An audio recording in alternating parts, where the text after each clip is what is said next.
Hi everyone, and welcome back to another episode of Ian is a Weirdo. Yes, I'm on the floor again because this is where my makeup stayed when I moved all my shit into the other room, into the Great Hall of Yarn. So here we are. So the title of this is something I haven't written it yet, but how to do makeup the right way, according to me. So, I'm sure if you love makeup or if you're interested in makeup at all, you have seen a ton of influencers talk about how they do their makeup and they use all these fancy products and like, oh my gosh, this product, oh my gosh, doesn't crease, like where'd my pores go? And like, while I believe that maybe 10% of it is true, it's hard to sift through the bullshit. So, I'm going to talk to you about my theories about makeup, how I like to do my makeup, especially when I'm doing makeup on other people with different skin tones, with different skin types, different undertones, different everything. Men, women, non binary, whoever you are, these can apply to you if you want to wear makeup. So, there's no right way to do makeup. Makeup has trends, just like clothing has trends. And some things that people are doing now, I just don't think are gonna hold up. They're gonna look back in 5 years and be like, ick, why did I do that? So I'm gonna talk to you about how I like to do my makeup. I try to think of my makeup as timeless. I want it to be timeless. I hope it is. But I also do crazy shit that like never is in fashion. So whatever. Do what you will with the information I provide. I will talk to you as much about my experience as a makeup artist as I possibly can, and we're gonna have a good time. Um, so feel free to just hang out and watch me do some makeup on myself. So first issue I have is primer. So there are some primers out there that are really great. Apparently, I haven't found any of them. I don't prime my skin with anything other than a clean face because um, none of them seem to work on me. All of these pore filling things slide right off my skin. If it has silicone in it, it's just not gonna do a fucking thing for me. And apparently, all the ones that don't have silicone in them are just not doing anything for me either. So, as you all can see, I have a ton of texture. Thank you, testosterone, for making me go through second puberty. I love all the other effects, but my face does not. So, I just don't feel like primers do a lot for me. Now, if you find a primer, if you want a primer, I say try to find someone who has a similar skin type as you when you're like looking through things. Like if you're dry skin, try to find someone with dry skin. Like that's going to be my kind of recommendation for all things is if you are looking for something, try to find someone who's similar in that aspect, right? So I don't prime the skin. I like I said, just a clean face is good enough for me. A good foundation, I think, will stay on just fine. So, oh shit, I forgot the water from my beauty blender. Okay, we're gonna be creative. Okay, so I don't prime my skin, and I do use a higher coverage foundation. Now, some people will color correct all of like redness like this, um, and that's great.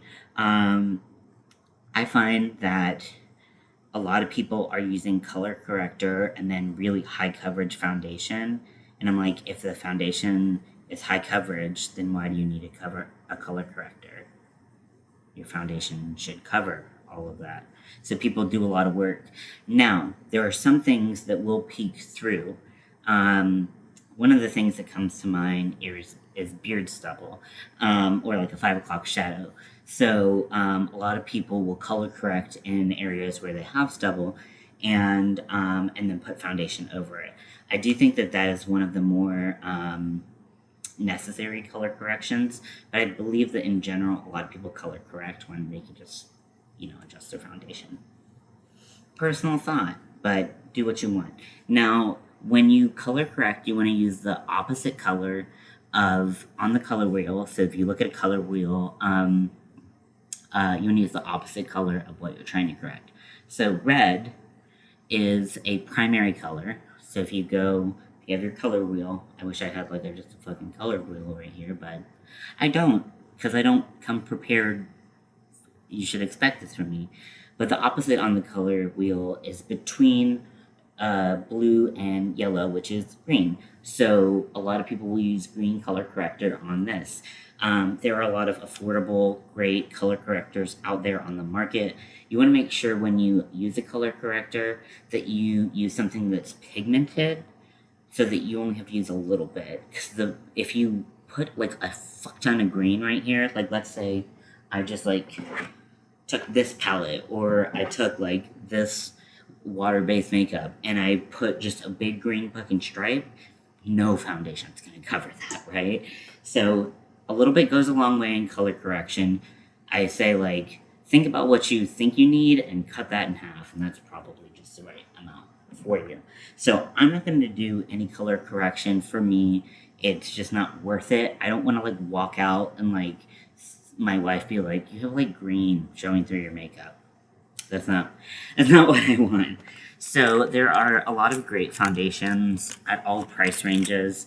Finding the right skin tone and undertone can be challenging. When you're looking for foundations or concealers, I always recommend bringing a friend, trying it on in store if you can, and then looking at it in different lights, having your friend look at it in different lights, because some things look like they are perfect match in store, and then you go outside, and if you're me, things are just fucking orange. You just have a stripe of orange on your face. So my foundation is going to look a lot lighter before everything comes together.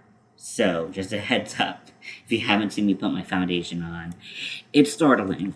But yeah, get a friend. And there is a huge conversation right now in makeup about inclusivity of different skin tones and undertones.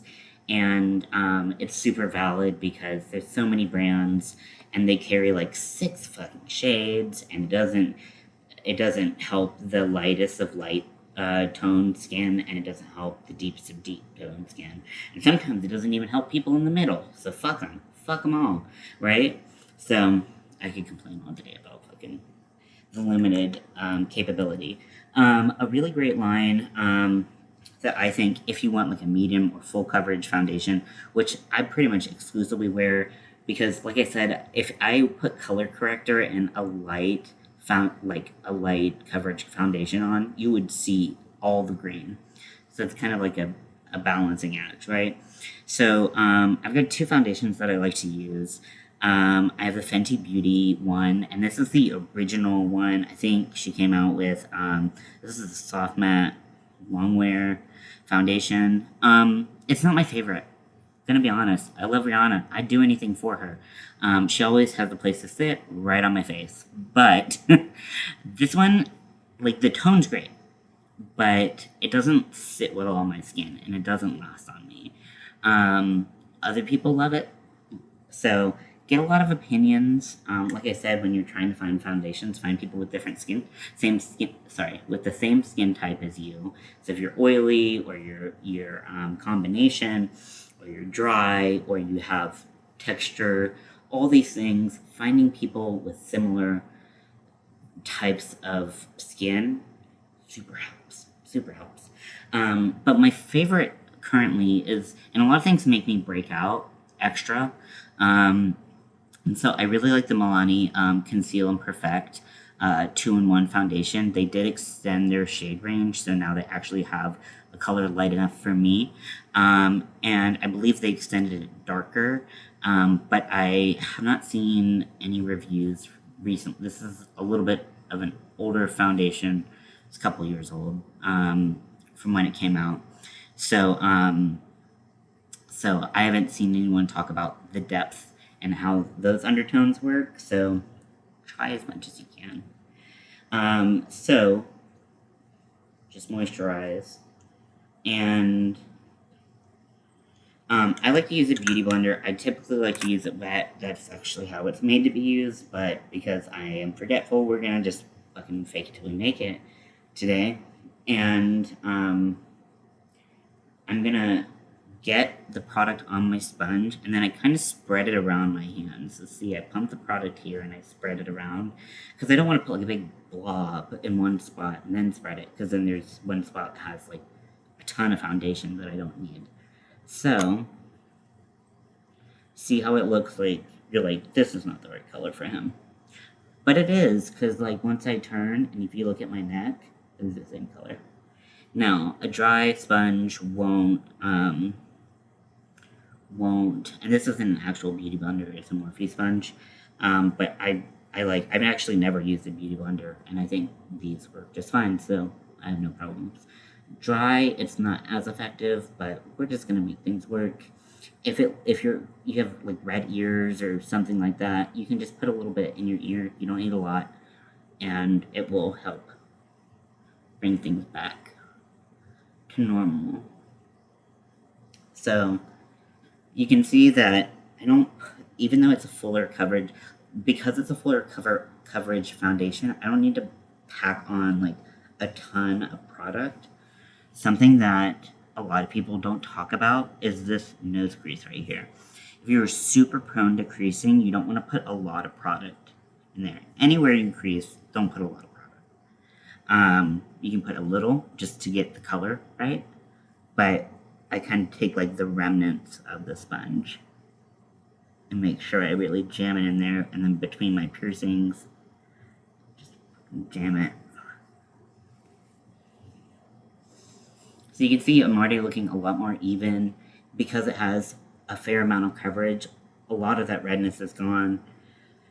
You don't need to erase every single redness and be a total like egg by the time that you are done, because if you're gonna put like contour or anything like that, like a lot of that will like distract the eye from any like textural issues or redness that does peek through. So don't think that you have to cancel out absolutely everything. But like I said, one thing that does come to mind is beards. Those do tend to show a little blue through makeup, so you want to use an orange to kind of color correct. But like I said, a lot of people, I feel personally, use more than they need, which makes the makeup hard, makes the foundation work harder to cover up. So you need more foundation when it's like you could have just used a little less color corrector. Now, as you can see, I don't have any eyebrows. I mean, I guess they're barely grown back, but I'm going to do a more natural brow for you today. Talk to you about my brow theories. Now, I was a waxer for several years, and I think I know a brow, my way around a brow pretty easily. And so I'm going to talk to you about different kind of methods, whether you have brow hairs existing and you're just trying to fill in, or you have no brows or very sparse brows and you want to build them up. Again, make sure you kind of pull and put a little bit of product. Put it like under your nose. People forget that all the time. You look stupid as fuck when you're putting it on, but end result is beautiful. See, so I have like a little bit of redness peeking through. I could add more product, and sometimes I feel like I need to, but I'll just show you kind of how doing a little bit all over and then kind of spot treating is more effective. You can also use concealer for this. It's really about preference. If you use a concealer, use a skin tone concealer, not a highlighting concealer. Oh, we're gonna get into concealers. I don't even wear concealer most of the time. I kind of feel like there's so many things. There's so many things. I'm gonna be here all day. Shit. I hope you have like a snack, and are taking care of yourself. Where did I put my foundation? So I'm just gonna do a like speck, like that much, and I'm gonna put a little bit more just to show you a good buildable coverage. And it's not gonna be perfect. because my skin's not perfect. A lot of people use a lot of lights and filters to make it look like their skin is taking the makeup a lot better than it is. My opinion. The less makeup you have on in general, the easier it is to keep it on all day. If it's the right makeup for your skin type and all that stuff. So see, it looked super pale, but take a little bit down the neck. I just take the remnants on my sponge and I apply it like that. Some people like to apply their foundation with brushes. I have never found a brush that did not leave brush streaks on my face, and personally, I just don't think that's the cute look. So I like the sponge, but if you prefer a brush, go for it. Like a very packed brush. And you can even do this with powder foundation, like a brush like this. So this is the Morphe M444. And Morphe has really affordable brushes and a lot of different varieties of brushes. So you can try different things, see what works for you and your face.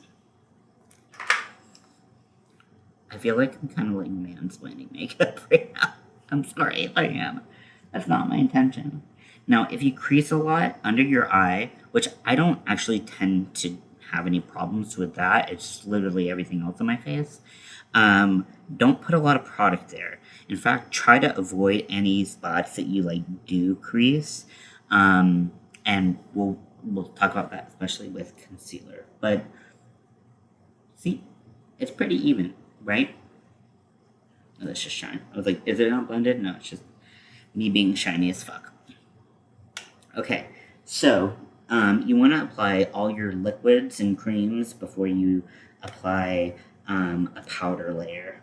Now, if you have drier skin, powder can be your friend or your worst nightmare. It's super dramatic, but I, growing up, had super dry skin and saw all of these people just baking and putting all this powder on, and I was like, I look crusty. And my skin would be flaky and it would just highlight the flakiness. So skincare is also a super important part of making your makeup look good, but we can get into that on another occasion if you want. Let me find a concealer, because like I said, I really don't use concealer. So here's one. So this is the color C4, which is I think a little dark for my skin now. I know people have a summer color and a winter color, but I just have a fucking all the time pale as shit color. If you want a good powder foundation that has a lot of coverage, this Maybelline Superstay 24 Hour is great. Big problem with the shade range, but they do go light enough. I'm in the color 110.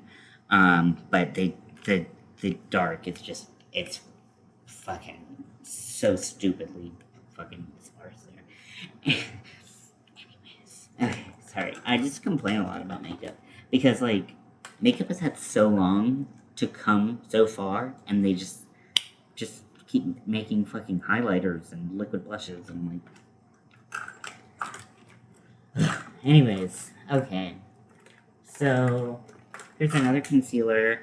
So this is actually just the brightening. Wait, is it the brightening one? Or no, okay. This is, again, too dark for me. This is the Maybelline Age Rewind. Some people love it and say, oh my gosh, it gives me so much coverage. Not my experience. If I would get a concealer, here's a brightening one. This is color 95. And it's a little peachy. It just looks fucking pale as shit. I'm just crawling through my makeup. What do I wear? I do love the NARS Radiant Creamy Concealer, but my wife constantly steals it because she likes it and actually wears concealer. She does that pretty much instead of foundation. So, like I said, makeup has no rules. Do what you want. Nothing matters. Okay, so I think that this is light enough for me. So this is the Revolution Makeup Revolution London Conceal and Define. They have one that's like a glowy one, but I don't I prefer to like stay fairly matte and put shine where I want to because I'm oily. So I gotta control that.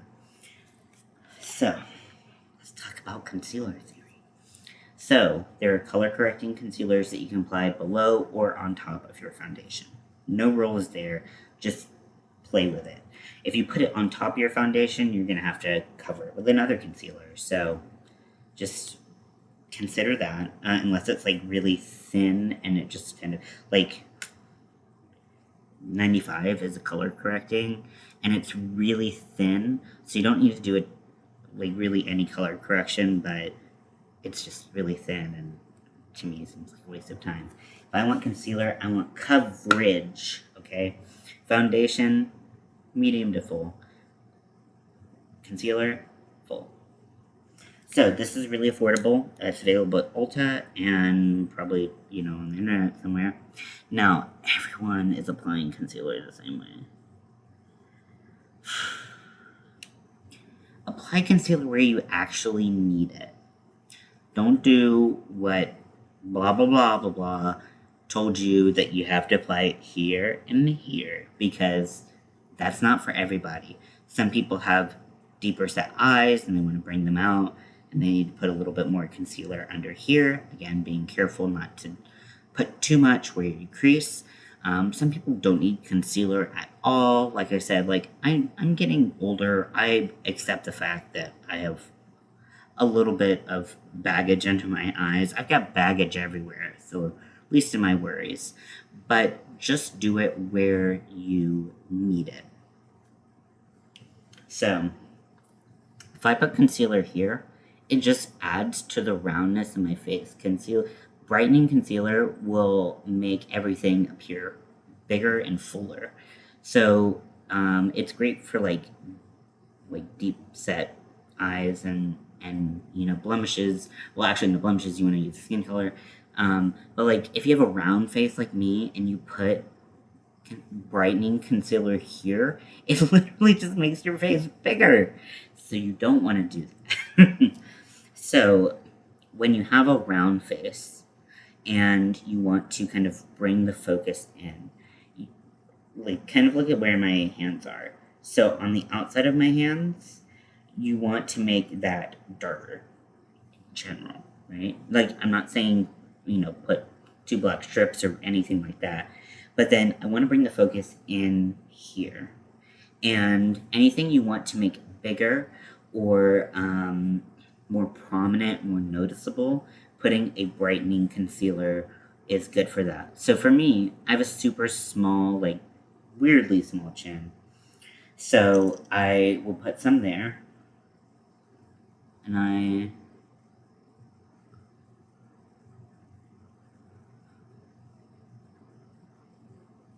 So I'll put some there. And I like to blend it out kind of right away. I use my beauty blender again. You can use a brush, whatever you want. A beauty blender is going to take more product away and shear it out a little bit. I'm going to call every sponge a beauty blender just for simplicity, because I feel like sponge is too generic. But see, that kind of made this whole area pull forward a little bit. It kind of wide, because my face is really round, but then it goes pointy at the end. I guess maybe I have a heart-shaped face. I never fucking know. But see how I kind of pulled it more into a line? Now, I also like to sharpen my jawline. Some people like to soften theirs. They want to look more feminine. Sharper looks a little bit more masculine. I'm not going all the way because I'm going to contour there, but I'm just putting it kind of right above, and that's going to help that contour pop a little bit more. Like I said, just play around with makeup. It's fun. It's art. So just do fucking whatever. And just, some things are gonna work, some things are gonna suck. You're gonna look ugly sometimes. And that's okay, because you can wash off makeup super easy, right?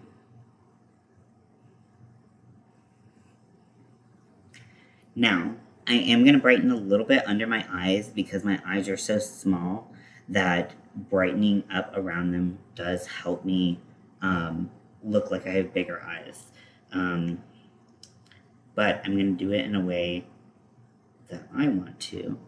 So first of all, I like to just kind of directly under my pupil.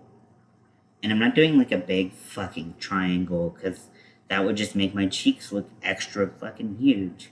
And then I'm gonna just like put a little bit in here. Now, if you are planning on putting eyeshadow under your eyes, there's no point to like do a whole lot of like color correction and stuff like that if you're just gonna put eyeshadow over it. So just, just for the sake of wearing like less makeup and wearing, maybe something that's more appropriate to what you need. But see just kind of like how that just like kind of brings things in a little bit. Makeup is magical, right? They can make you feel so good about yourself. If you feel good about yourself wearing makeup, fucking wear it. Live your life. Live your dreams. Nothing can stop you. Now, some people like to highlight in the center of their forehead. I do a little bit, but if you have a big forehead, you don't need this. Don't do this. It's just gonna make it seem bigger. So I'm kind of doing it in the center of my forehead, and I'm gonna kind of blend it out in like a circular pattern, and that's gonna make my forehead look a little bit bigger. Men typically have larger foreheads, and so it's the look that I want. So all of a sudden, things are just looking different, right? I'm definitely talking to myself. I feel crazy. I'm going to. And I know smoking and vaping definitely creates wrinkles. Don't fucking get on my back. Oh, shit. Okay, so you can cream contour, cream blush, cream highlighter if you want. I find that it's a little unnecessary. I like the multi-dimensional aspect of having like 2 tones of blush and things like that, but I can do all that in powder. And creams, I just have to limit on my oily skin. So, just a heads up, because everyone's doing cream blush like all the way up here, and I'm tired of it. I think it looks terrible. But if it makes you happy, good for you. I'm not going to tell you that you look terrible. I just don't generally like the look. So I'm going to take a translucent setting powder. There's a lot of good ones out there. A lot of them have talc. So just be, if that's something that you are worried about, just check the ingredients. This one I'm using does have talc, which is not great for you, but it's my favorite setting powder, so I make sacrifices. Some call me a hero. So you can take a powder puff, like something that it came with, or you can use your trusty dusty beauty blender and do that too, whatever you like. For me, because I'm very oily, I'm just a fucking oily, sweaty mess, I like to cake it on. But only in the places that I get very oily. Like, under my eyes, I don't get very oily. And if I put a lot of powder under my eyes, it's going to get really crusty and look really gross, especially throughout the day. So, I take a powder puff, and I press it in, and I use a lot of powder. I press it into the places where I get really oily. Now, it's likely that your whole face, every part of your face, gets really oily. So, just consider your, like, actual... I'm putting it in the crease of my nose, because that shit gets real oily. My cheeks get oily. I'm pressing it in. A good translucent powder will smooth out a lot of things because it's matte. Matte tends to blur, shiny tends to exaggerate texture. So, just so you know, places where I put a little bit more or I need a little bit more coverage, I'll pat some in.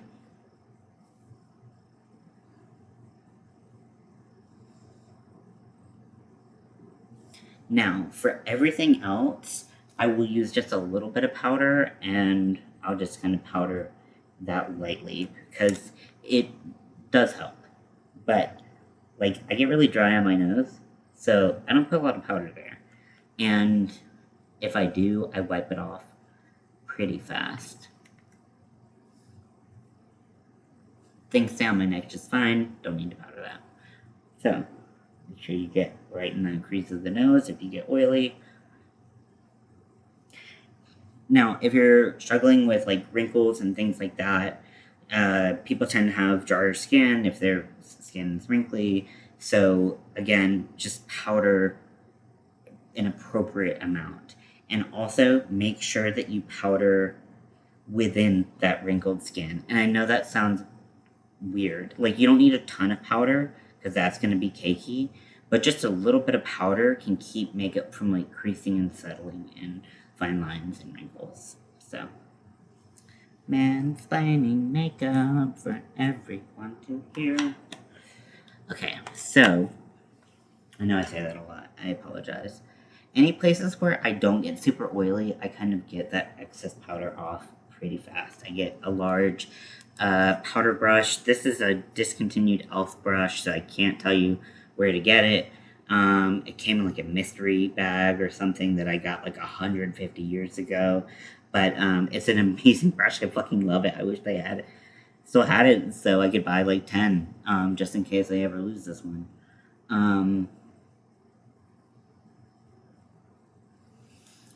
going to let the thicker powder on my oily spots. T-zone generally is oily for, a lot of people. I'm going to let that sit while I do the rest of my makeup. I'm going to get it off my brows.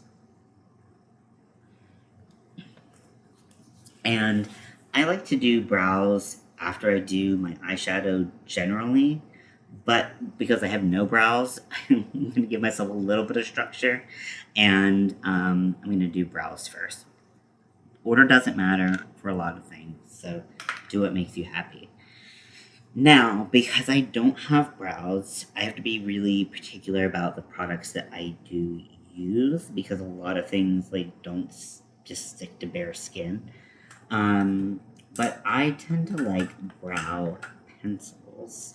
I find that they work the best for me. Some people like pomades. Some people like powders. Whatever you like, go for it. There's a lot of people who are wearing the wrong brow color. My best suggestion to you. So how I like to think about the right color of brow powder is it is the color of the shadow that your hair makes. Does that make so like let's say like we were like looking at like this spot right here, the hair makes. That is the color that I'm going for with the brow. You shouldn't be trying to match your hair color typically unless you're trying to make fake hairs. But and a lot of people do like 2 colors with their brows, so do 1 color. But when I was starting makeup, it was so hard to find great colors for people who were cool toned or neutral toned skin and were fair. So I had to use a lot of eyeshadow. So always know that eyeshadow is an option for blush, contour, eyebrows, eyeliner, literally anything, even lips people are doing. It's always an option. So I'm going to search around. I found a brow pencil. I should have been like more prepared, but like if you know me at all, you know that's not my style. Now there's a lot of great brow pencils out there. There's a lot of shitty ones. I prefer ones that are very skinny because it gives me a lot more control. My favorite all time is by NYX. So another drugstore brand. Most of my stuff is drugstore because I like I try a lot of drugstore products, and I want those to work so that I don't have to make this huge purchase that I might not even like. But my favorite is by NYX. It is the Micro Brow pencil. It has a really skinny, retractable, fucking fucker. Really skinny, retractable, pencil, and then it also has a spoolie end, which is always super helpful if you have eyebrow hairs, because the spoolie is really just using it to blend, and that's kind of like the best way to blend with them. So I apologize for my slowness, but one day I will find my fucking shit. Okay, so we're gonna use a different one today. We're gonna use the Urban Decay Brow Blade. So on one end is a retractable pencil, like that. So a lot of people go too dark or too like red orange with their brows. I mean, granted, you can do whatever you want. Like I said, no rules. It also has a little felt tip, and like that, and it's very skinny, so you can get kind of like you can flick it up and do some hairs if you really want to. I have a little mirror, right here that I'm gonna do it because trying to do it in this camera will fuck my shit up. So, here is the theory. So, you're gonna draw a line at the bottom of your brow to the arch. Then, you're going to lightly draw a line that is parallel. So, they're gonna go just like that. It's not gonna like dip and get skinnier. So this should all be kind of the same thickness. And you're going to go up, and you're going to find the arch of your brow. And that's the highest point of your brow. And so that top line is going to go to the arch. Then what you're going to do is you're going to take those two lines, and you're going to make them meet in a little corner. So I'm going to kind of walk you through this. So I'm starting at the bottom of my brow.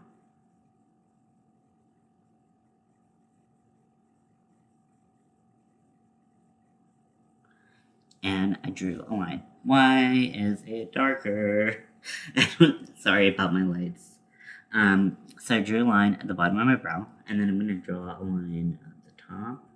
For me, I draw my brows thicker than they actually are. Man. So, line, perpendicular. Not perpendicular. God damn it. Draw a line that is, well, you can't even really see it now. See? Two lines. Then you're going to find the end of your brow or makeup where you want the end of your brow to be, and you're gonna go from you can do the top or the bottom. I like doing the bottom first, preference, whatever, and then you're gonna draw a line to the end of your brow like that. And you can always start shorter, and if you want to lengthen it, it's super easy, but start shorter and then you can go long. But like your brow shouldn't be like touching like your hairline unless like your hairline is there. But like sometimes people do like a big ass brow, and I'm like, whoa. Especially because, like I said, I'm trying to draw focus kind of to the inside of my face. If I draw my brow too long, it starts to pull focus out again. And then I'm going to go to that top line, and I'm just going to draw a line straight from the top of the brow, the arch, to the bottom of what I drew. So just like that. And then I'm going to fill it in. Now, this is the right color when I have brows, but kind of looks a little weird right now, so I'm going to have to deepen it up. So, I'm filling in. I don't fill in the very beginning of the brow like I fill in the rest of the brow. So, you can see I didn't do a lot of color here. So, if everything is the same color from here to here, it looks very unnatural. Typically, people don't have a lot of hairs right here. And so if you put a lot of color right there, it kind of looks like you just drew your eyebrows on, which you did. You might not necessarily want it to look like that. So I kind of keep it pretty. I do the bottom and then I don't do as much on the top, you can see. So it's just kind of like that. And then with the other end, we can draw in hairs and do shit like that. Sometimes eyebrows aren't even. My eyebrows aren't naturally even. So I just, just do your best. Practice makes perfect. I'm going to do the same thing on the other brow.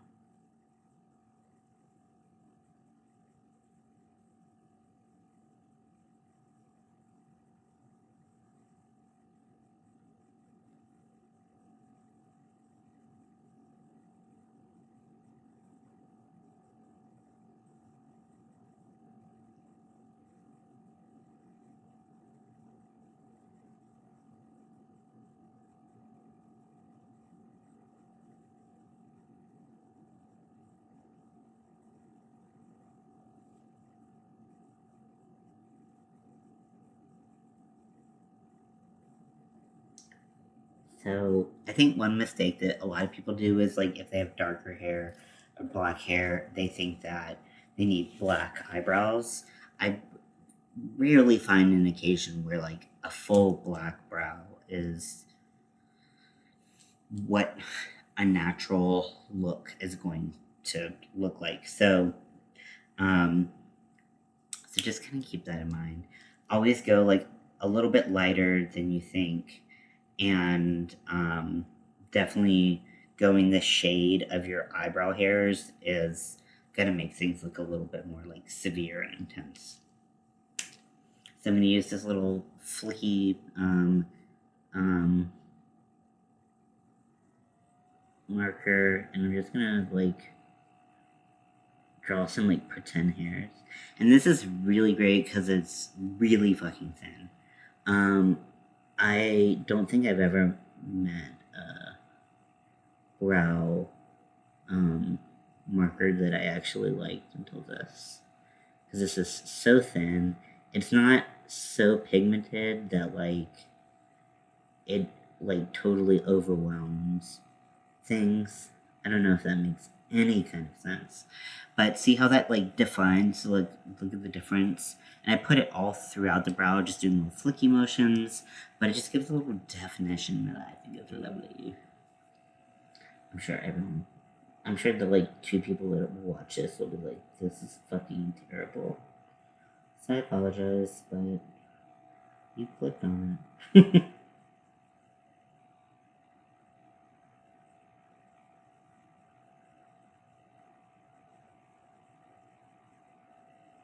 Now, I've been doing makeup a long time, and like I said, I try to do something that's like timeless. Because, like, sticking with fads, I feel like we all look back at like pictures of our youth and we're like, when we were trying to like fit in and be cool and like the fads that we would do, and a lot of us have regrets. And so I try to do makeup, like, especially if I'm doing like bridal makeup. Like, people are gonna be looking at those pictures potentially for the rest of their lives. So like, I don't want to like make them be like, wow, I shouldn't have done that. So eyebrows are on. They're not perfectly even. They never will be. If you can make them perfectly even, that is great for you. But for me, it's not a reality. So I'm gonna brush off my excess powder from my places that I get oily, because I mean, if it just sat there, it'd be sitting on top of the skin. I'm gonna go put that extra powder, just sweeping it everywhere. Now, if you are, we're gonna do eyeshadow next. if you experience a lot of eyeshadow fallout, meaning that when you put your eyeshadow on with your little brush or with your finger, whatever you put it on, and it falls under your eye and lands on your cheek, there is a great technique for that, which is just putting a bunch of powder underneath your eyes, and that powder will lay on top of the skin as like a coating, and then when the pigment from the eyeshadow falls, all you can do is when you're done with your eyeshadow, you can just sweep it. Don't like double dip. And then I like to do a sweep, and then I do like a kind of brush it off on my hand. And then if I need to do it again, I'll sweep it again. But just cleaning it in between so you don't, if eyeshadow pigment got on there, you didn't just streak it all over your face. So, and then, do the same thing on the other eye. So, that's the technique. I don't have a problem when I'm doing my own makeup with fallout, but when I do other people's makeup, just at the angle that I'm at, I tend to have a lot of fallout. So, that's what I'll do. Anywho, so, I guess I'm gonna do like a neutral, easy eye. Not my favorite to do, if I'm being frank, but a lot of people like to do it, so I'll show you kind of what my neutral eye looks like. Now, when you are fair, everything looks way darker on your skin than it does in the pan or whatever you're getting it out of. So that's just something to consider if you're fair, you look at it, it's just going to look darker on you. Now, conversely, if you have really deep skin, things are going to look a lot lighter, and you need more pigment to overwhelm the natural pigment that you have on your skin. But you can also do an eyeshadow base, and I always recommend an eyeshadow base, even if you don't have a problem with creasing, because it just helps eyeshadow last longer, and it looks better. Now, there are a lot of great primers out there, and guess what? There's a lot of good cheap ones. But sometimes you have to sift through, find the one that's best for you. I really like the NYX High Definition one. Again, another drugstore primer, but if we can't find it, we're going to use something else. Some people like to use concealer. Personally, I'm not a big fan because I find that concealer creases on my eyes. I have very small eyes, as I talked about earlier, and just with the natural crease that I have, it just things just move around. And I also have oily lids. Some people don't think about the fact that their eyelids produce oil and don't know why it's creasing. That could potentially be why. So a primer can help that. But like I said, I don't really like concealer. I just find it's generally too thick. Like I said, I like my concealers to have a lot of coverage, and therefore they're a little bit thicker. Not too thick, but good God. Could anyone be more disorganized than I am? It's a fucking glitter primer, which is not what I want. If you do use a concealer, here's the NYX Micro Brow.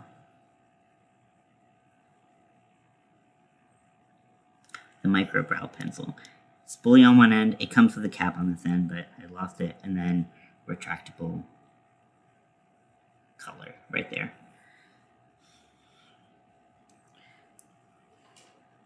Also, the brow blade color I used is called Brown Sugar.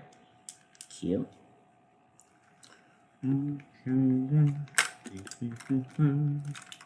Okay, so here it is, the NYX HD Studio Photogenic eyeshadow base. Okay, so I like one that doesn't have any pigment in it, and it's just kind of like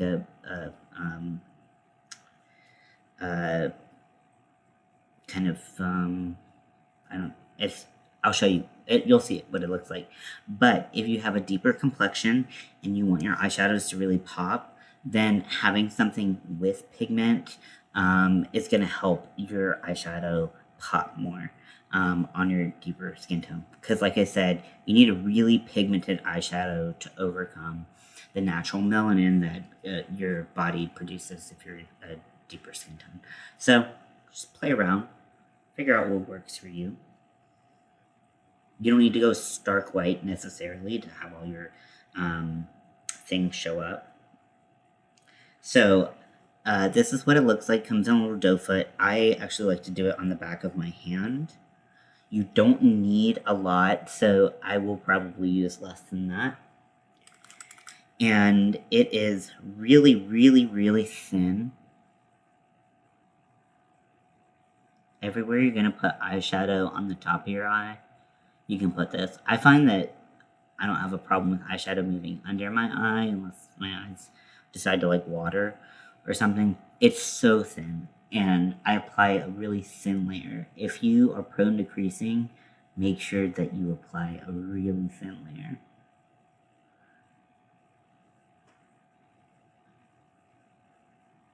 And I'm just going to tap it on with my finger. See, I didn't even use it all. I had already wiped it off when I tried to show you, so that was stupid. Anyways, so now my eyes are prepped for eyeshadow. Now, a lot of people like the P. Louise base. You'll hear everyone raving about it. They have them in a ton of skin tones. So if you want a more pigmented eyeshadow base, that one's great. It's a lot more sticky. And when you do your eyeshadow, you kind of have to apply it a little differently than I'm going to right now. You kind of have to pat things on, and then you have to blend, rather than what I'm going to do, which is just go straight to blend. So, let's find a brush that I want to use. Now, when I was watching a lot of influencers and just trying to see what was good in the industry, I was watching these people that had like much more real estate in the eye area than I did. And so I would buy brushes like this for eyeshadow. And look how freaking big that is on me. But for them, it was the perfect crease brush. So again, try to find someone with similar eye size to you and eye shape and, you know, all those things, they really make a difference. So everything is bigger on my eyes. So I have to consider that even when I'm looking at brushes, that they're going to be bigger on my eyes than I usually think. So let's find a brush that I want. Okay, let's see. Is this the one? Let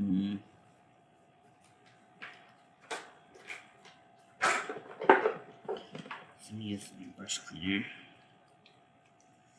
and cotton pad.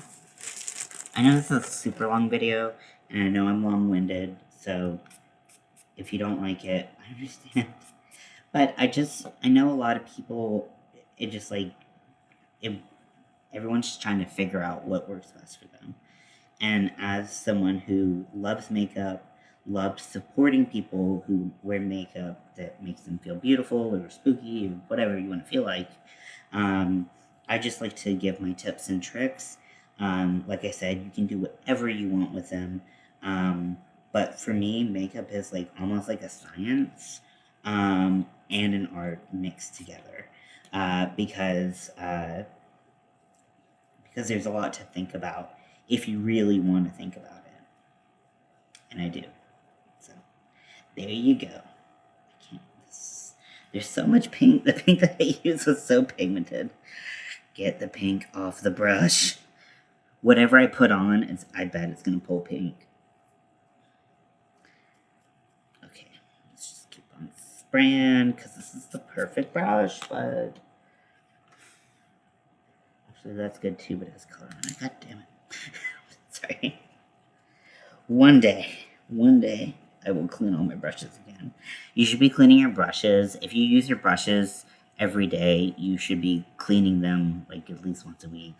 Also, depending on, like, even if you use the same exact colors and, like, it's not that they're necessarily pulling the wrong colors or anything like that, But like bacteria builds up, and you should do what I say, not as I do. But because I don't do makeup that often, I really don't maintain my brushes. Also, it takes like a million years to clean brushes. Okay, so I'm gonna use.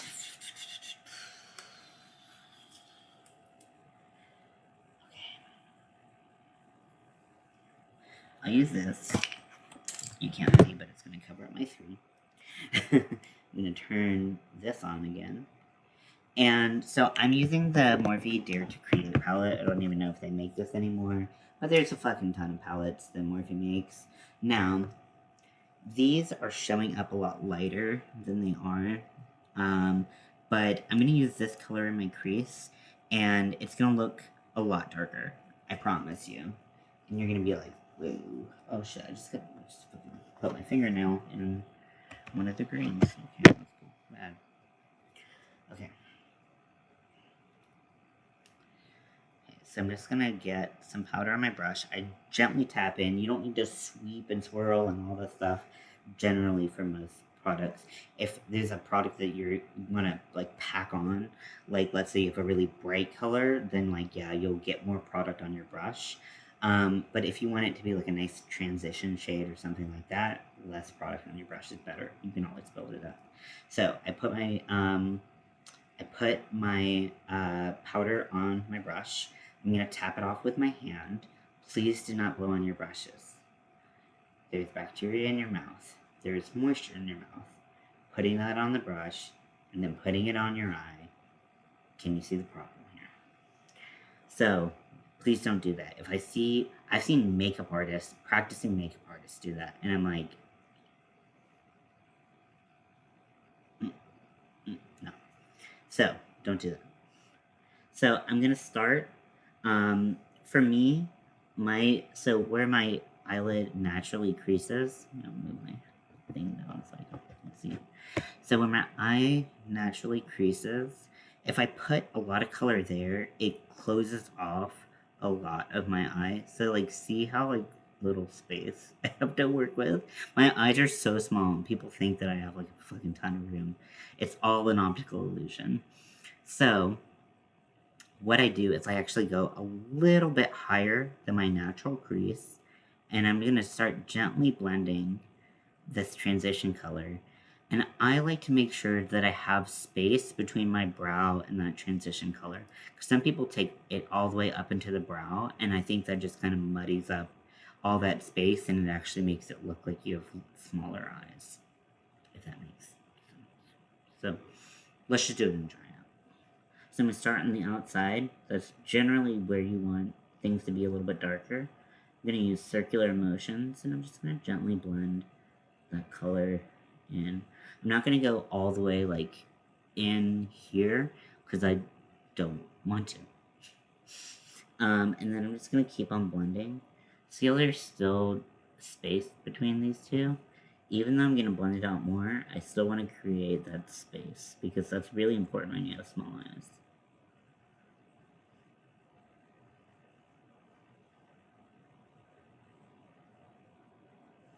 Ta-da!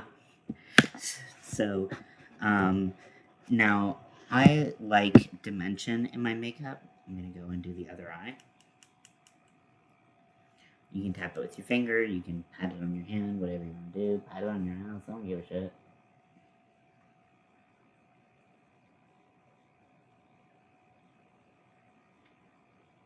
So I like to, if I'm doing like a natural makeup or whatever this is, I try to build things up rather than going really dark and having to fucking backtrack. So circular motions, you can windshield wiper to like blend it faster and easier, but I like to start with the smaller motions first. So I'm gonna go in with a shade that's a little bit deeper, just kind of the next shade down. This has a lot of nice transition colors, but I feel like they could have gone like a little bit lighter with the first one, but that's just because I'm super pale. And then I'm going to start at the outside, circular motions. You're going to do it, you're going to blend it kind of you're not going to blend it out to the same place. So if you like to think of transition colors as like layers on your eye, so like here's your eye, and here's all the space that you're putting shadow on. It's like your first transition color should go, out all the way, and it should be the lightest, and then you kind of put the next transition color kind of up to that. You blend it so it looks nice and seamless, but you don't go all the way, because then what was the point of the first one? You know what I mean? So, and you want to keep it darker on the outside, because that kind of tends to pull the eye shape out. The rounder your eyes, the more you kind of have to strategically place that. I have kind of like, I guess, almond-shaped eyes, so they kind of naturally have that like pulled out shape anyways, so I just do this to kind of exaggerate it. And so this one, you can start getting a little bit closer to like your eye socket and where you naturally crease a little bit. Now, people are doing all kinds of stuff with liquid shadow, and I think this is great that liquid shadow has like come a long way, but I'm still just not convinced that it's gonna hold on me. And I just haven't. I've tried a couple. They haven't. I mean, they've creased, and I haven't been super happy with that. So, whatever. Now, I'm gonna take that same second transition color. You can take that, or something darker if you want to do something a little smokier or whatever. And I'm going to take that and I'm going to do it kind of on the outer third of my eye. And I'm going to do kind of a C shape as I blend it into my lid. It's really hard to explain makeup. So, C shape.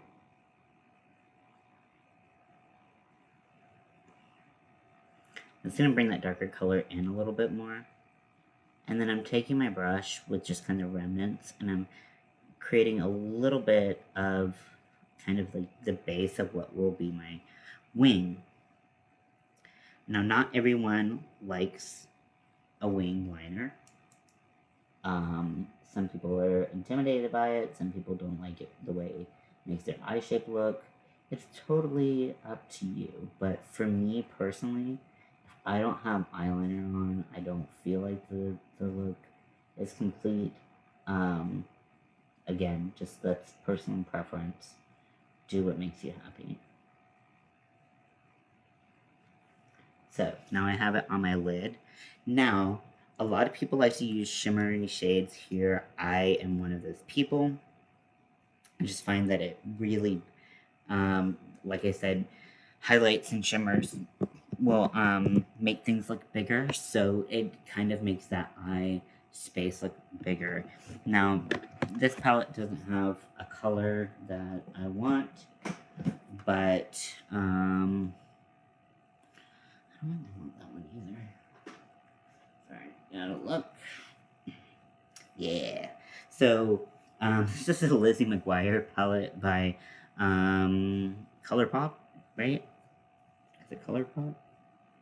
Yeah. This is a Lizzie McGuire palette. I'm gonna use this like champagne shade. I feel like champagne shades are just really, really nice on a lot of people. Also, this like peachy shade's really nice, but it's very glittery. And some people don't like glitter, so do whatever you want. That's like the saying of this, like, do whatever you want. So, you want to take a more densely packed brush for this type of eyeshadow, because it tends to, shimmer shades tend to have more fallout, because just like the different types of ingredients in it are kind of more loosely packed. And you want to, when we're doing this, you tend to want to like pack color on. So I'm gonna kind of go in it a couple times, really coat up my brush. I'm gonna tap off any excess. You're gonna notice quite a bit more excess than like a good matte. And then I'm just gonna kind of like press it into the eye, on like the inner 2/3 of the eye. Take it up into the crease. And then I'm also going to place it on my inner corner. I just like the way that looks. Practice, see what you like the best. And so see how it transformed this kind of like pretty muddy makeup into something that looked actually like what it was supposed to look like. So makeup, if you're like, oh, I'm going down the wrong path, it may just be that you need to add like one more thing and it's fine. So I'm gonna do the other eye. Just pack it on. Like I said, if you have a problem with fallout, that powder under the eye does make a big difference. But I find if you kind of know the consistency of the eyeshadow you're using, you know how to control it better with different types of brushes. That's why having more brushes is helpful, because you can actually get the right brush for that shadow or whatever you're doing. So now we're going to do some color underneath the eyes. So, so much to say. So anytime you put color underneath the eyes, because there's a natural shadow, because your eye is generally round, it's going to look about 2 shades darker, just kind of as like a general rule. So like, let's say you put a really, like if I put this under my eye, it's going to look a lot darker. So I'm going to go in with a lighter transition shade, and it's actually going to look darker than what it actually is. So always go lighter underneath the eye than you expect, and you can always deepen it if you want. But like I said, it's harder to make things lighter than to make things darker. So, I don't know if I said that. But like I said, but I don't know, did I say it? So, back to this. This is gonna, no, it's gonna watch.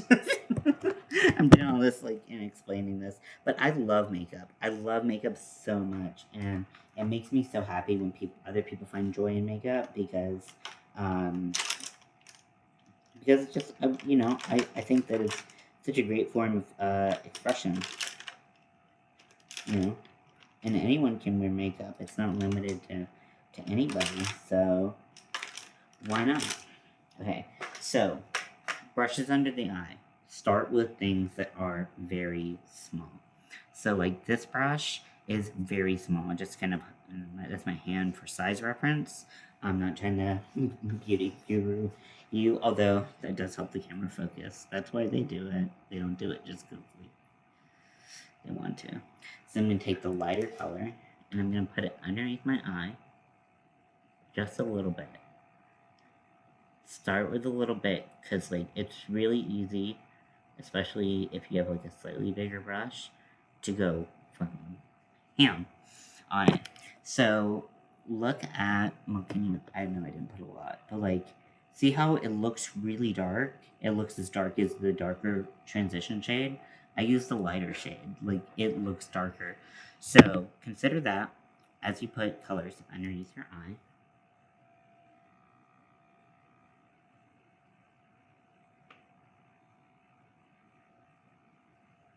So I am having some creasing underneath my eye.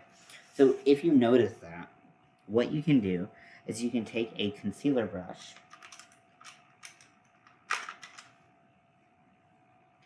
and you can kind of move the product out of that like creasing area. It's kind of like a medium to large concealer brush. And you can be like, oh, there's excess product there. I'm gonna move it out. My skin's been so temperamental lately. It's been challenging to refine makeup that works for me. So consider that too, that like your skin changes and things happen. So my nature is to go super dark with everything or super bright with everything, but because I'm trying to do a wearable makeup look, I'm trying to be a little bit more reasonable for you all. Do I want to? Fuck no. So I put a little bit of color underneath my eye. Too much can close up that eye space, so just play around with it and see what works best for you. Now I'm gonna do eyeliner. Eyeliner is a really fun um, test of like what your eye shape could look like. You can change your entire eye shape with eyeliner, with eyeshadow too, and with other makeup too. But eyeliner is to me just so fucking fun. Now, is it super stressful sometimes because you're like, please let me not fuck up this wing? Yeah. So there are felt tips. This is the House Labs one. Um, it's it's all right. Some people love it. It's all right. Um, I actually my favorite is I like gel liners that dry down because they don't move on me and they don't wear down throughout the day. So I use MAC Fluid Line in the color Black Track. It's a classic. And it's a classic for a reason because it's just really good. Um, and there are a ton of different um, types of brushes you can use for your eyeliner. You can use an angled one like this. To me, I find that I can't always like maneuver. Like if I'm trying to even things out, it's really challenging to do with a brush like this. I like this better for eyebrows personally, but some people really like that. See, I swear half this video is me just fucking trying to look for shit.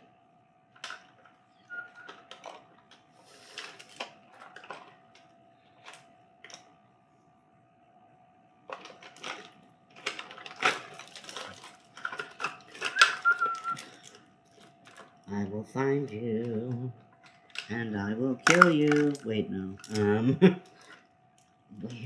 are you?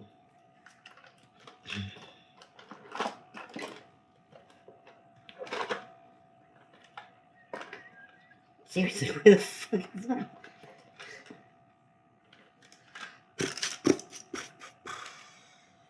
I'm really sorry, everyone. This is just as hard for me as it is for you. I promise that. Okay, let's check this basket again. You can also use paintbrushes. If you find that makeup brushes are too expensive, there are a lot of paintbrushes that do really, really well as makeup brushes, especially with eyeliner. Like a fine point paintbrush is really great. Actually, one of my favorite of all time eyeliner brushes is a paintbrush.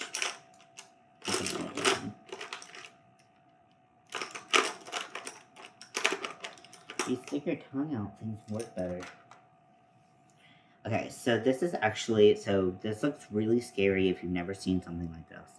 So this is a bent eyeliner brush. It's very skinny at the end, and it actually makes things a lot easier.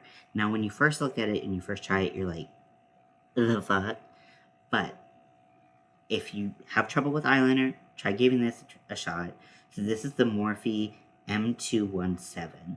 Now I have seen people take straight eyeliner brushes and use pliers and bend them themselves. But you have to be careful about where you bend it because of how brushes are made. They're kind of glued in a bunch in a place called, I think it's like the ferrule.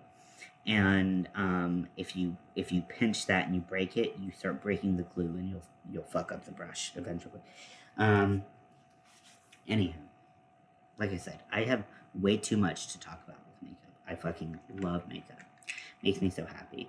So this is my black track. It is, like I said, a gel. I think it's a gel liner. No, maybe it's a cream. I don't know. It's a liner. There's all types of liners. Find out what works for you. Find out what doesn't transfer to your upper lid. This doesn't transfer for me, even though I'm oily and I have small eyes, so I really like it. The House Labs does transfer on me. So, when I'm doing eyeliner, I start in the middle of my eye and I go to the outside.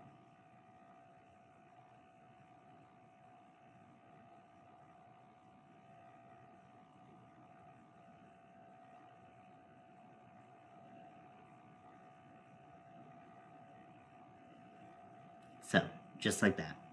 Middle to the outside. Then, this comes with practice. Finding the right angle for your face. The higher the angle, it gets to a point where, like, it can get, like, real weird and, like, straight up and down. And that can be a look. I mean, it's not a bad thing.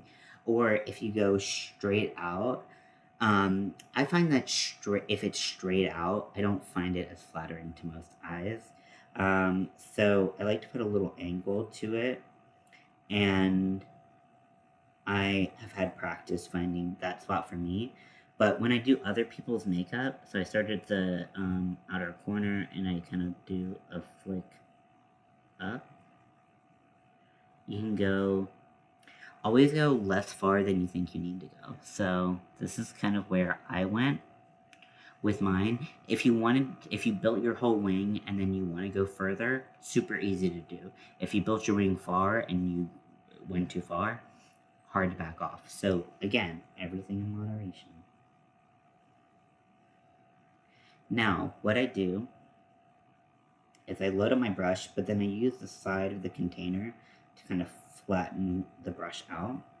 And then I go from the end of what I made to about halfway through, like, what I did so far.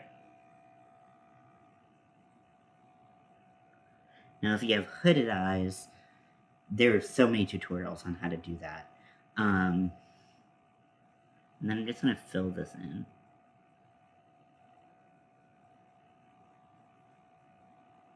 Like, it's basically, you just look straight forward and you draw your line, and then you kind of fill in the gaps.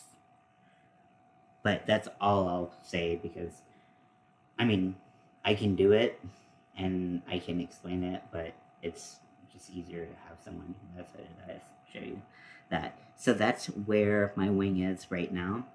And then, again, wiping on the side, I just take a little bit of that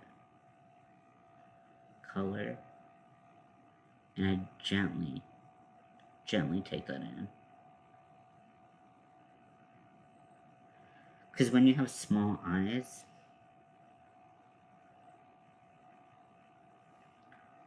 it just, even a small line, this is a fucking small line, but it can take up so much room on your small face. So just keep that in mind. And you can always add more. So, starting in the middle.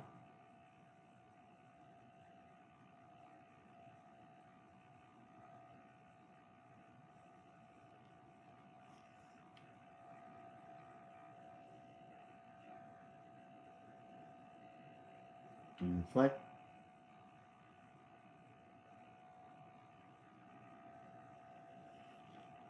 Just like that.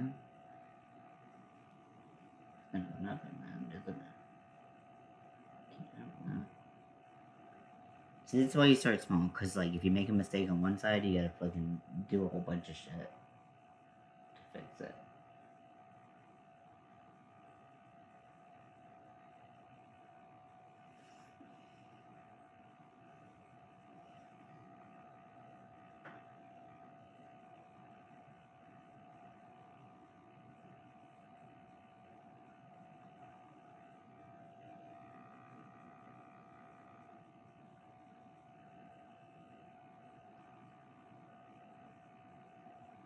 That's why we start small, so we can fix it later.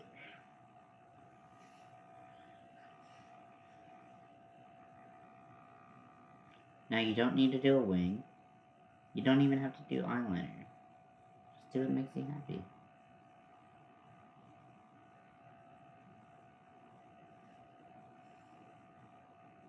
And then I'm gonna go in, flatten the brush, and gently go inward.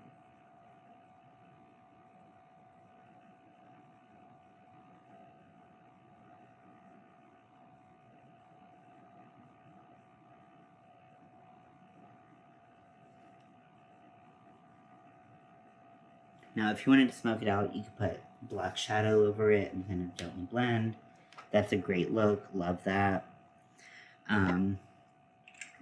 But yeah, so this is kind of like my standard size of wing. You might be like, that's huge. You might be like, that's really small. Whatever you want to do, it's up to you. Um, but I feel like this is the kind of makeup that like I could look back on in 5, 10 years and I wouldn't be like embarrassed by it. So, this is what I generally do for eyes. Um, I don't use mascara, which I know apparently is some kind of cardinal sin. I use it on other people, but for some reason my lashes like hate it. It ends up everywhere. I have not found any mascara that has ever done anything for me, other than cost me money. I do like fake lashes though. I don't normally wear them on like a casual day, and I do a lot of drag, so like or like at home drag, and uh, I don't. I don't think I have scissors. Do I don't want to get. Okay. So, one of my favorite lashes, just for like everyday use, because I have smaller eyes and I have just like not a lot of real estate going. So I like the Ardell Demi Wispies. I buy them in bulk because they're amazing. However, as most lashes are, they are extra long when they come in the package. So you're gonna want to make sure to kind of hold them up to your eye, make sure that they're the right size. If you need to cut any, just cut the clusters off the longer end on the outside. Just one cluster at a time until you get to the right size, and then that's it. I can, if anybody wants, I'll do a video just on gluing on lashes, because that's, its own thing. But because I'm just gonna fucking take this off, because I'm at home, and I'm not doing anything, I'm not gonna put on lashes. But just imagine them with lashes. Wow, amazing, right? Um, so let us tomato. Now we have the rest of the face. So now we have like a little bit of, think about, I like to think about makeup as like bringing life to like different aspects. Cause like when you do foundation, you kind of like remove all of the like redness shows that you have blood flowing to the area and stuff, right?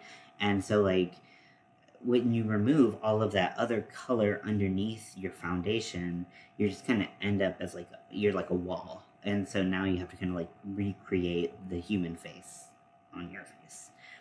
So now contour and bronzing are two different things technically, but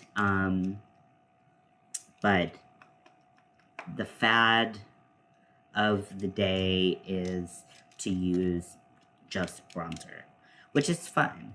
I actually really like the way it looks, but it's not for everybody, and some people do not like. This was like rattling around in there. Some people do not like the way that looks. So, pure contour theory. Just like highlights bring things forward, bring in the focus, contour kind of detracts some of that. So the difference between, oh my gosh, my voice just cracked. The difference between a contour shade and a bronzing shade is that contour shade is typically cool because shadows themselves are cool. Like I said, like that's still it's kind of like more of like a blue tint. So a cool color is preferable if you want to plain contour. It is really hard to find a good contour shade when you are very light or when you're very deep, because people just don't care about us, I guess. Don't want our money, and so it's pretty challenging to find a contour shade. And a bronzing shade, because bronzing shades on light skin tones can tend to pull super orange and look really weird. So here are two shades that I actually like for my light skin. So I've never looked at the name of this, Okay, so this is the Catrice Prime and Fine Professional Contouring Palette. And the colors 010, Ashy Radiant. Like, one, like, those are like, that's a fucking oxymoron. And like, it's called Ashy. But like, I mean, I understand, like, the tone is ash, but like, and ash is cool, but it's just fucking hilarious. And then this is Tarte Park Avenue Princess. Classic and works really well on lighter skin tones.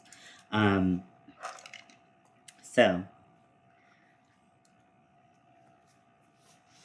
I'm gonna show you what I would do if I was just contouring.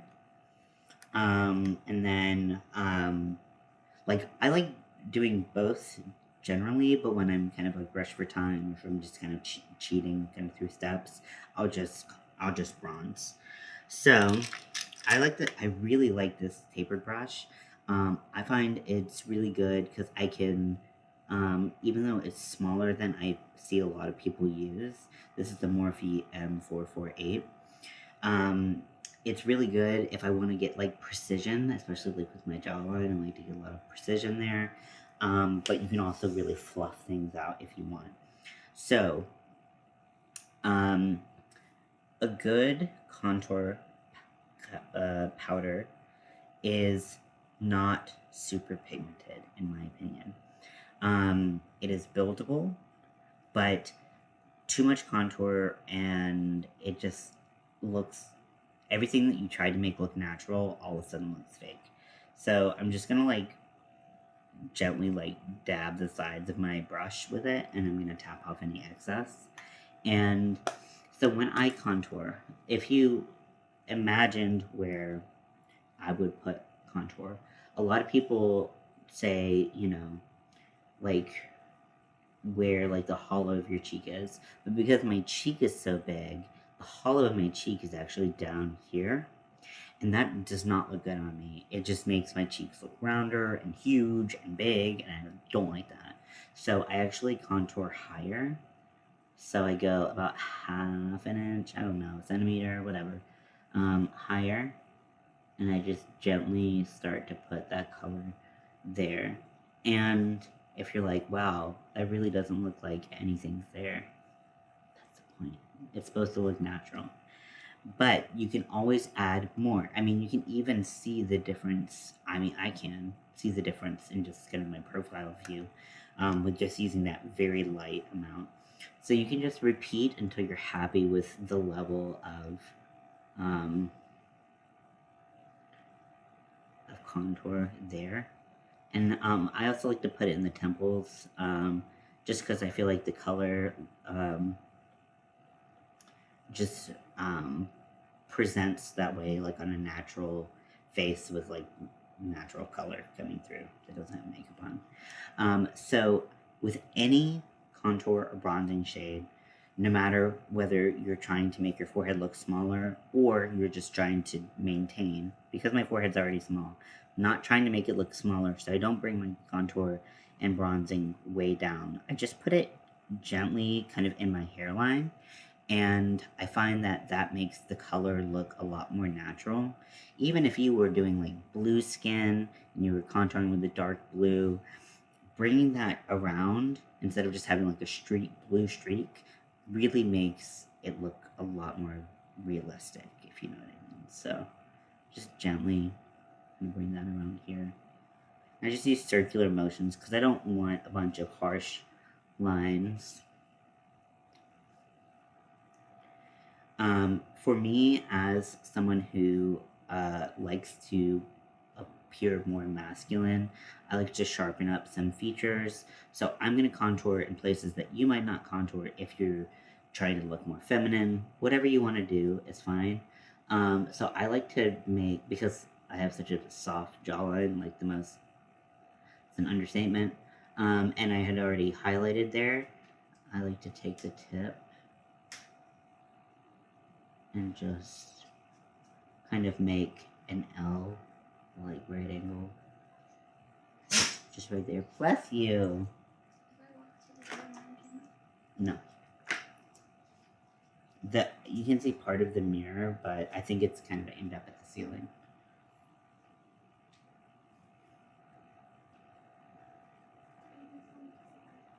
Hi, babies. I thought it sounded like your voice. I was like sitting at my work spot, and it sounded like you were coming through this wall. I was like, that's weird. Coming through that one? Or just like that you were in this space and not in normal scene. Yeah. I figured it was just easier to come to the makeup than. I'm not gonna cut this out, by the way. Too lazy. Oh, were you recording? Yeah. Oh, I mean, like, not alive? No. Oh, sorry. Oh, it's fine. You look cute. I was like, ugh, gotta do like a natural makeup. I hate that. Well, I'm gonna step out of here. The light is bright. This one? Yeah. Oh, yeah, because it's like reflecting off the other mirror. There's so many mirrors. The hall of mirrors. Okay, I'm gonna go on the hairline a little bit, just a tad bit. And this, like, surprising. So, like a contour should be cool or neutral, kind of depending on your own skin tone. You definitely don't want something warmer if you're just plain, quote unquote, contouring. Now, for me, because I like my face to look a little bit sharper, I actually take at the end of where I put my cheek contour, I kind of like go straight down. And I find that that just kind of like really slims my face. Like, that's really crazy what makeup can do. Now, for the chin, lots of methods on how to do the chin. I have my own. So, instead of trying to just like have like it be like contour from here down, that's not what I want. Instead, I like to look forward and I just take the area that I want and I just put contour directly on that. And I just blend it out. I don't do like a harsh line. I don't like the way that looks. Same thing with the double chin. Just go ahead and contour it like that. See how this looks kind of like blue? It's just shadow. But like that's kind of like the theory of doing a cooler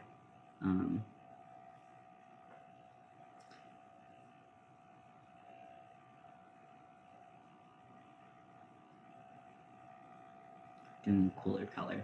So that's what contour looks like. And like I said, you can use the terms interchangeably. I do not care. It does not bother me.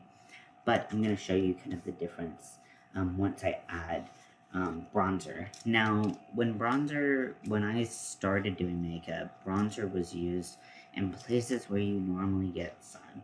And now it's used kind of instead of contour, which contours are generally not where you get the sun, or you don't want the, you know what I mean? So like, it's like when you get a sunburn, like most people aren't like sunburn like here, they're sunburned here. So like people used to bronze there. So I kind of like do my own thing. And so I use this to bring a little bit of life back to the skin. And see how it just kind of like warmed it up just a little bit from this very kind of cool tone right here to, so it's kind of like if I'm kind of making like a Neapolitan like sandwich on my face where it's gonna be contour, bronzer, blush, highlight, So now, like I said, sometimes I'm lazy and I just use, instead of doing contour at all, I'll just bronze and I'll do it exactly where I contoured. So do whatever you want. Just try shit out. I'm gonna put a little bit of warmth on my chin, not too much because I don't want to undo all the highlighting that I did. Now, here's the nose situation. Everyone and their mom contours their nose like they want to look like they are no longer capable of breathing. And I don't understand it. I think so many nose shapes are so beautiful and should be like highlighted for how cute they are, rather than making everyone look like they need like a weird nose job. I don't understand. So, my theory on um so I still have the same like, thing, bringing things forward, bringing things back, all that. I like my nose shape. I think it's fine. I do like to add some color to it because if you just kind of scan from like here to here, it's all the same color. So I like to make sure that it looks like I have a nose, but I don't like to just fucking slap shit on for the sake of it. And no shade to like people who do intense nose contour. If it makes you happy, do it. Makeup has no rules. But what I'll do is I will take some bronzer on my brush, and I'll just kind of like put a little bit of color around the side. See, it just kind of just pulls it and makes it look a little bit different than this. And then a little bit on the nostrils. People forget the nostrils, and I feel like I'm like, you look like you don't have nostrils. I don't understand. Because my nostrils are pretty small, contouring them is going to make them look a little bit bigger. Putting a darker color on is going to make them appear bigger. And then precise highlight can make things look smaller. I don't like to highlight my nose. I just don't like it. It looks really just weird on me. I don't like it, so I'm not gonna do it. But if you want to, you can. Again, as someone who's trans, something I do that not everyone, most people, I don't know if I've ever seen someone do this, but a lot of cis men have a more distinct brow ridge. So I actually will take and go in between my eyebrows, and that kind of creates that like ridge look. Isn't that cool? I love makeup. So, now for highlight, you can do a bunch of things. You can take a light matte powder like this, and you can use that. It will lighten the area, but it won't highlight any textural issues that you may have. You can do something shimmery, which will highlight texture, but it also is pretty. You can do something more glittery, like do whatever you want. I have some highlights that I like. It depends on how spicy I'm feeling, to be honest. But like, a lot of highlighters just don't look super natural on me, and so I don't do it a lot. So this is my favorite highlighter brush. It was super popular when highlighter was everything. This is the Morphe M501. And this is the Wet n Wild highlighting powder, Mega Glow highlighting powder, and Blossom Glow. It's the lightest one. It is shimmery, and I think it's really great. I don't load up on highlighter. I just kind of strategically place it around my face. Because I made everything so matte, and because I am oily, like, no matter how much I powder, I'm gonna be oily throughout the day, so I have to kind of, you know, powder down when that happens. But I don't want to like make everything shiny because I'm oily, so everything's gonna end up shiny anyways. But if you want to make your cheekbones look higher, this is a great tool. I think it should be placed more strategically than a lot of people place it. I feel like a lot of people place it kind of all over here.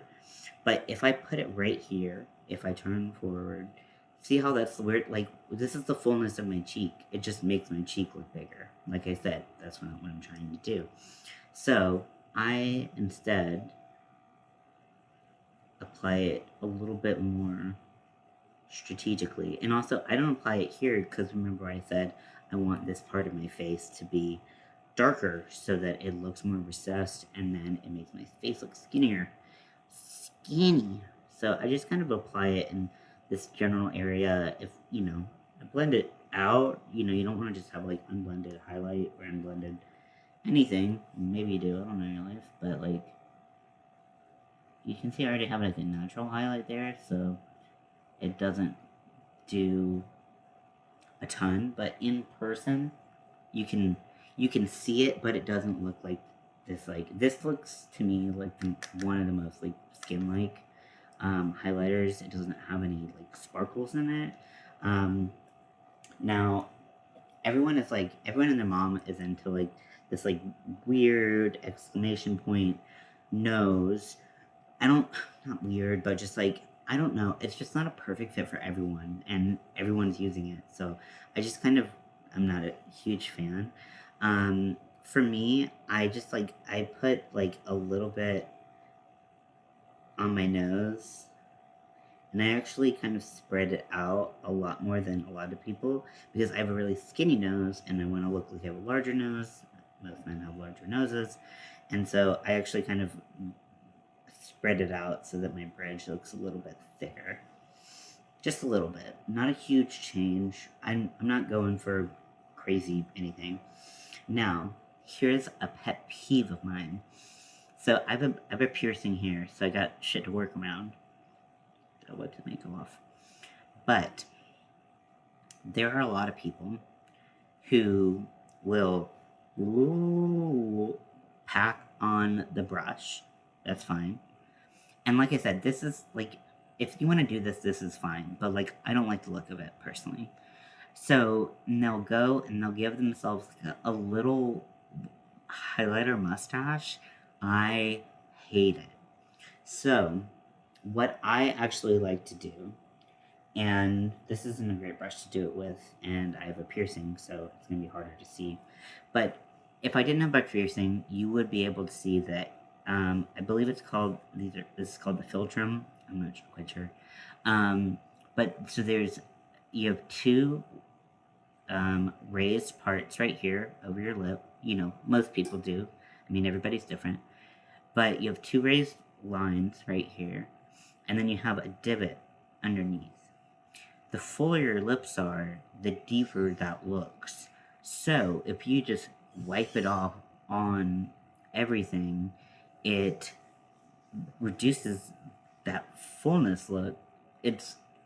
I have never understood it. So what I would like to do, and you probably won't be able to tell the difference on me, again, because of my piercing, but I like to use a smaller brush than this.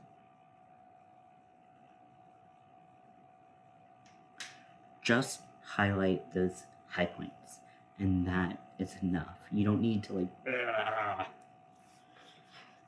it's just not necessary. Sorry. Okay, so now we're on the topic of setting sprays. I know we still have to do lips. Setting sprays, some people love them. I'm just not convinced. I do think that they, in the short term, can make you look a little less powdery if you're looking very powdery. Because the molecules, the wet molecules of the spray kind of combine with that powder and kind of smooth it out. So I do like it for that. I also like it for wetting brushes for whatever reason. If you're applying like a glitter or a shimmer, I like it for that. But I'm not convinced that like spraying your face, like, I feel like if you find the right foundation for your skin or the right primer, right powder, I feel like a lot of that isn't necessary, personally. I think for setting powders, I have this Morphe one, and then I have this Ulta Beauty one.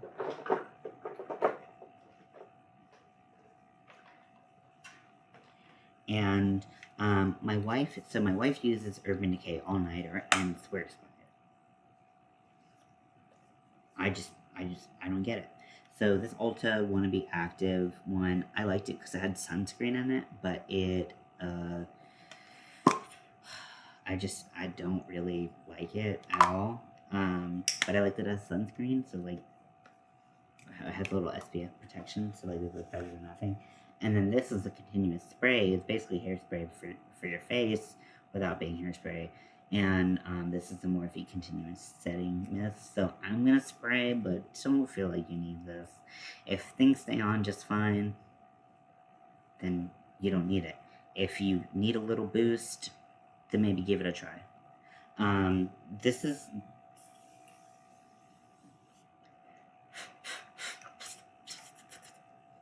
don't get in your mouth. It tastes like shit. This got really expensive because it was really popular among influencers. I'm trying to think if I can think of any affordable setting sprays. Nothing's coming to mind, and I hate that this is the most affordable because $18 for setting spray.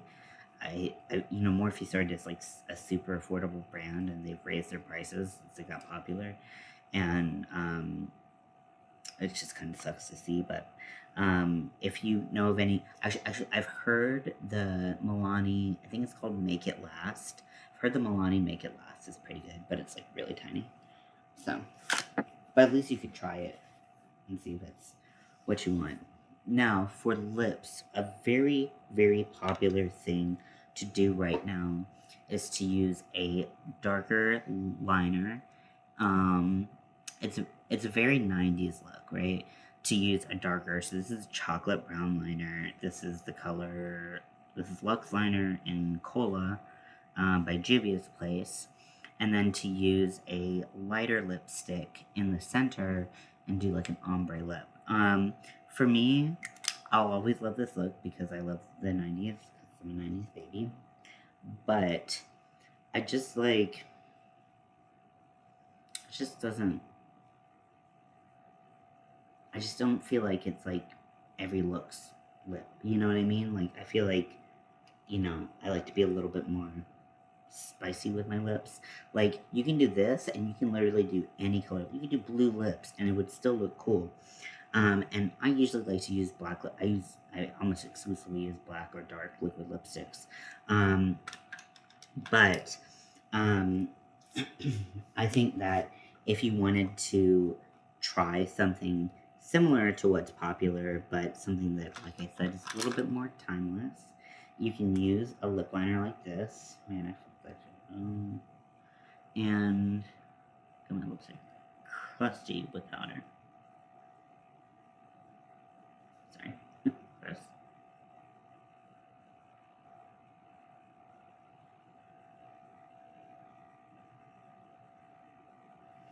And just do the outside, really light line, and then do the tops. You can see my mustache to this and go.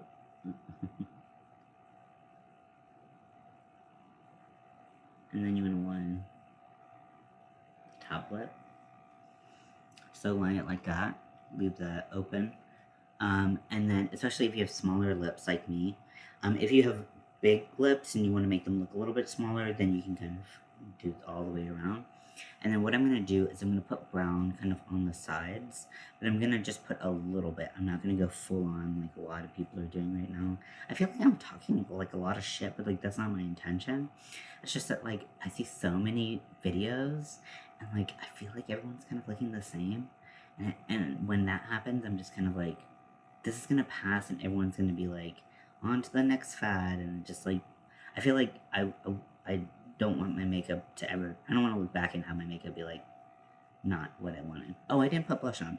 I'll show you that in a second. So then you can go in the corners and just kind of gently pull some color in.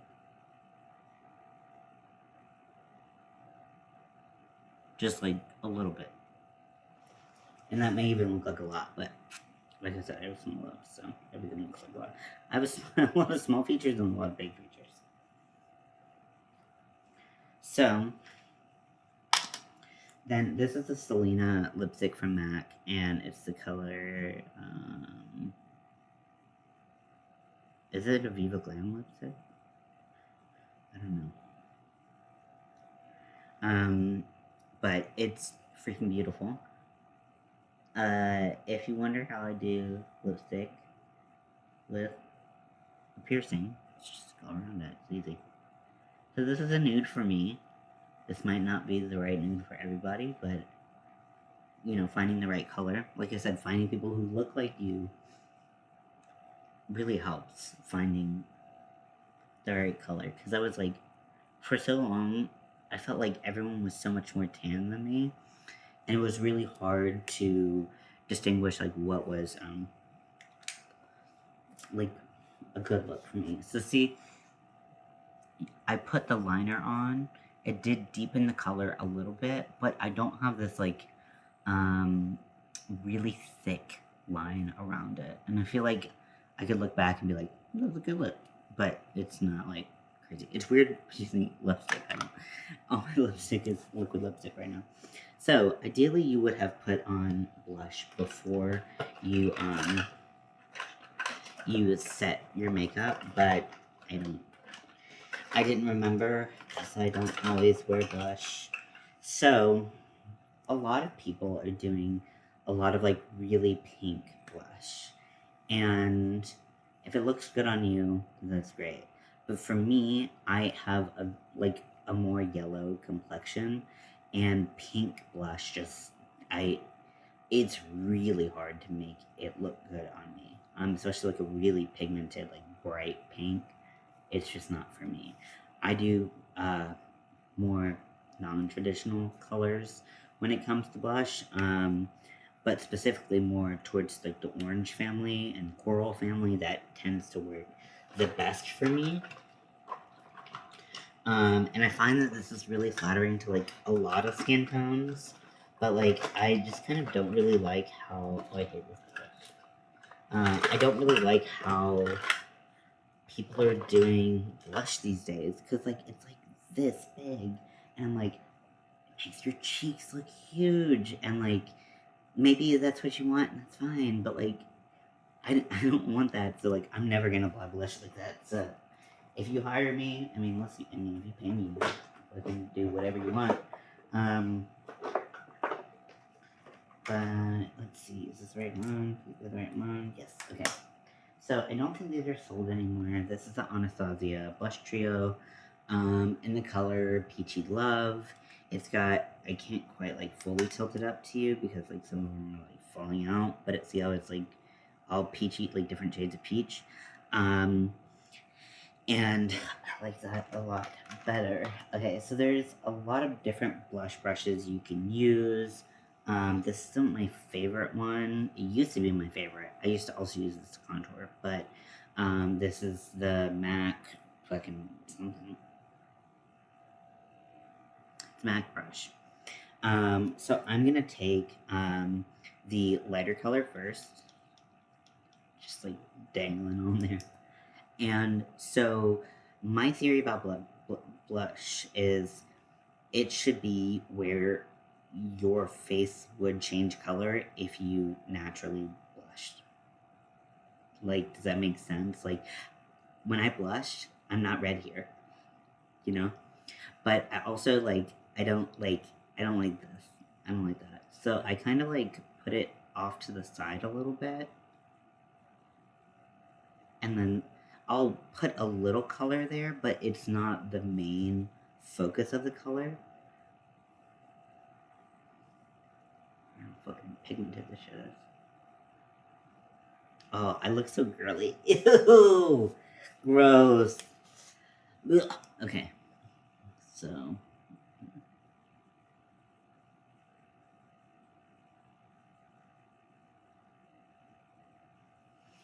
And again, build up to where you need. Don't throw it on and just like expect everything.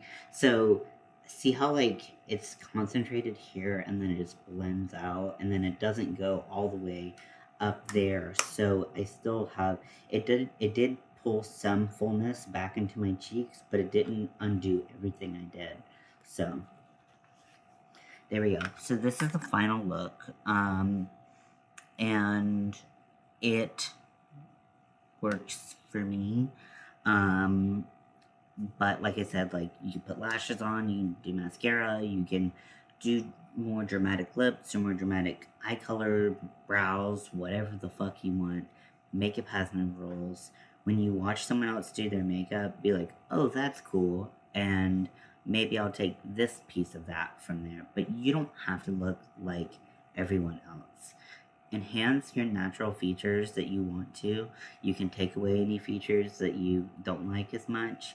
Makeup is art and it is fun. Just have fun with makeup, and you might surprise yourself in things that you really enjoy trying. So, I hope you had fun with this video. Like I said, I guess I just explained how to do makeup, but before I transitioned, you would just say, well, they have a lot to say. So I hope you like this. I hope it did anything. I don't know. Like I said, I don't think anyone's gonna watch to this point. So I'll talk to you later. Love you all.